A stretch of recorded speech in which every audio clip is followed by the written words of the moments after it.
Hello, my name is James and today I'm going to teach you Stevens, so let's get right to it. In Stevens, you take on the role of a master glassmaker working at the famous Stevens factory, striving to become the most prestigious person in town. Through clever planning, you develop your works, invest in new local businesses, and promote the creation of new jobs. To start off a teach, I always like to give you a lay of the land so you have an idea of what the different areas are. Down here you have the furnaces of the Stevens factory where you'll be collecting glass in the form of cubes. Above it are a pair of upper and lower small factories that produce non-glass materials. And beside them are professions attached to each factory. And in the middle you have a tract indicating how much you've exploited the natural resources of the forest and the dunes. Up top, you'll have the market row of professions that you'll be creating. Down below, you'll have a market row of contracts you're trying to collect to complete, as well as a market row for investments you're looking to fund. And finally, in the middle, there's a track that will indicate our scoring as it moves downwards, as well as the French army invading as it moves upwards on the track. Our personal player board starts empty of cards but full of worker discs that we will be slowly removing during the game. On the bottom, we have space for 3 contracts that we have not yet completed. On the left, we have space for the contracts we have completed. And on the right, we have space for the investments we decided to fund. In the middle, we have all our worker discs that we'll be wanting to send out to give ourselves special abilities. And around it, we have an influence track where we'll be moving our marker up and down as we spend and gain influence. A turn in Stevens is very simple. You only have 2 options to choose from on your turn. The first is creating a new profession from these cards, and the second is taking a cube from a factory. So let's look at these 2 options in more detail.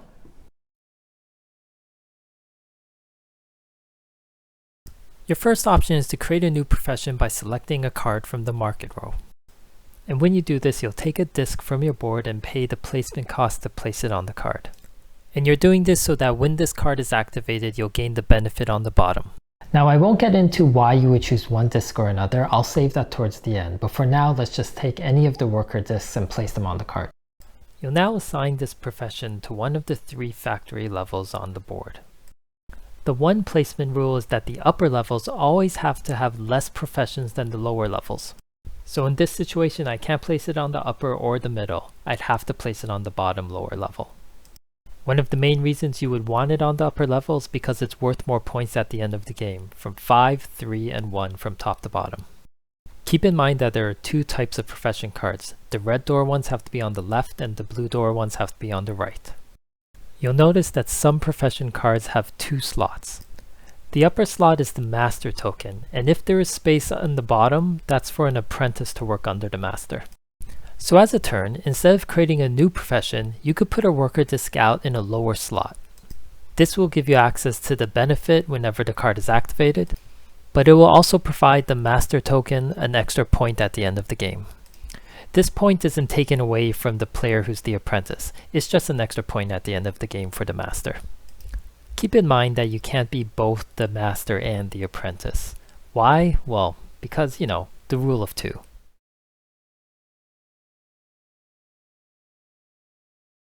Now the second option on your turn is to collect a cube from any factory on the board. Note that at the start of the game the small factories will be empty, so there will be no cubes to collect from there. Those will refill as you activate your investment cards during the reset phase. After you take that cube into your supply, you'll then activate the location where you took the cube from. You'll notice that 6 of the 8 slots have the exact same ability. And that ability is to trigger all the profession cards next to that factory.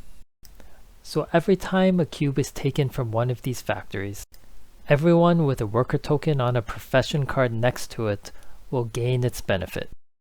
The bottom 2 furnaces of the Stevens factory allows you to purchase a card. For instance, the left furnace will allow you to purchase a contract card paying its cost and influence. And you'll place that card in one of the 3 slots on your personal board. And of course, at the end of your turn, shift those cards up and refill at the bottom. The right furnace will allow you to fund a new investment paying its cost in coins. You'll place this card on the right side of your board in the row that matches the type of material it makes. These cards will be added from left to right and they can't be rearranged. You might encounter a card that produces no material. This can be placed in any row. The contract cards and investment cards will be placed on your board, but you won't interact with them at all until the reset phase. Even if you have the cubes to complete a contract card, don't touch them until the reset phase. So as I said, you only have two options on your turn. You're either going to activate a profession or take a cube, and players are going to do this round and round until the reset phase is triggered. Now the reset phase is triggered very simply when two locations in the Stevens factory are empty of cubes. At this point, everyone's going to stop what they're doing and we're going to go through the steps of the reset phase. For the reset phase, you're going to advance the French army, refill the glass furnaces, empty the small factories, activate your investments, and complete your contracts. So the first thing you do is advance the French army to a town with the French army marker on it. With each reset phase, it's going to slowly move its way up while our scoring markers are slowly moving downwards towards it. The moment the French army marker passes one of our scoring tokens, this will trigger the endgame. Now once the French army passes one of the scoring markers, that will trigger the endgame. However, the game doesn't end immediately. Everyone's going to finish their turn so that everyone has an equal amount of turns, then they're going to take one extra turn each. Note that while you're taking those last few turns, a reset phase might trigger again. It might even trigger twice. So just go through the reset phase as you normally would. Next, we're going to refill those empty glass furnaces. The amount of cubes you use to refill it is indicated above the French army marker. The numbers will indicate for a 4-player, 3-player, or 2-player game. So in this case, we're going to add 3 cubes to those empty furnaces and only those empty furnaces. You'll notice as the game progresses, the amount that those furnaces will refill gets smaller and smaller. Next, we're going to discard all the cubes in the small factories. Then simultaneously, everyone is going to activate their investment cards.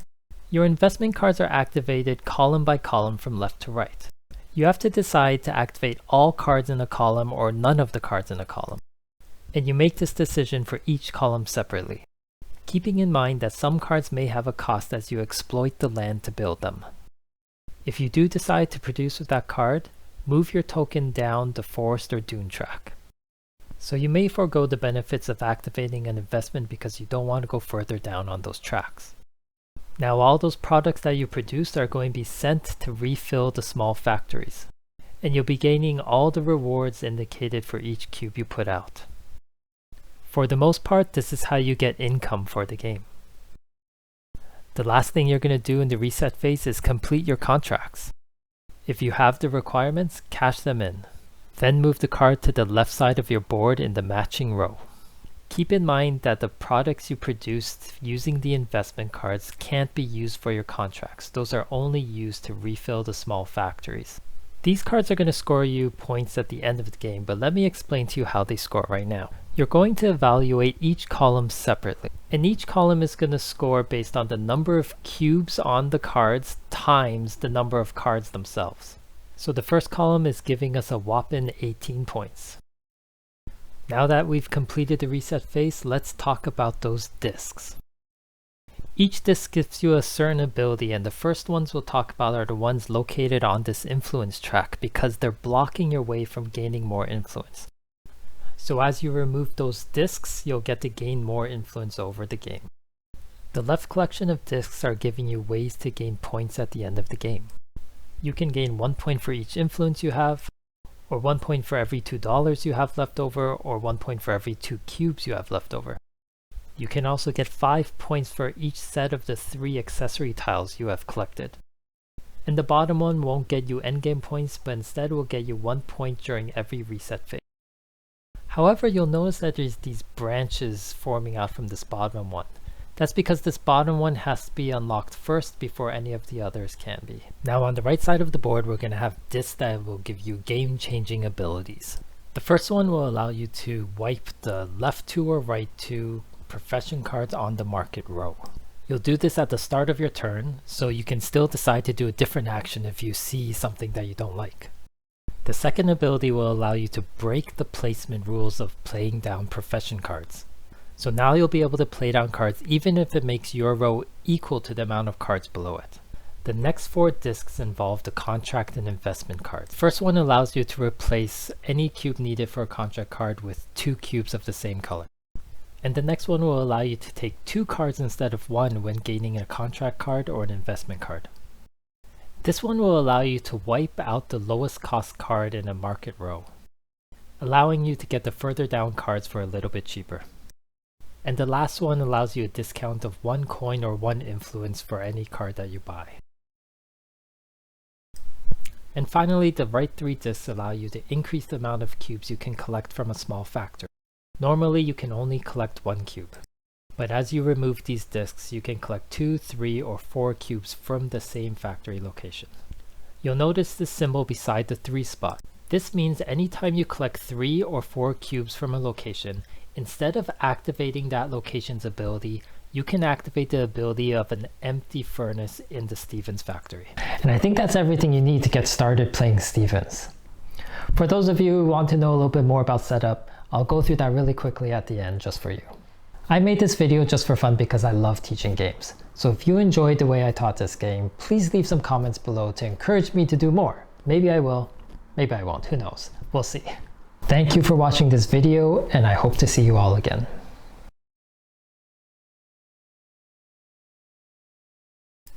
For setup, you're going to take your player board and fill it with all your worker discs. You'll also take 4 coins and 1 accessory tile of your choice. You're going to lay out the board and fill up the 4 furnaces of the Stevens factory with the cubes of their color. 4 cubes in each. The small factories will remain empty with no cubes. You'll place 1 of each player's discs on the marked spot of the forest and dune track, and lay out a market area for the 2 types of profession cards. Note that both decks should be face up, not shown in this image. Create a market row for both the contracts and the investment cards, your scoring tokens at the top of the track and the French army marker at the bottom. Each player will receive 1 random starting profession and attach it to the Stevens factory, and you'll choose any of your worker tokens to put out there. The starter cards are indicated by this gear symbol at the bottom. Lay out a supply of coins, accessory tiles, and cubes, and you're ready to go.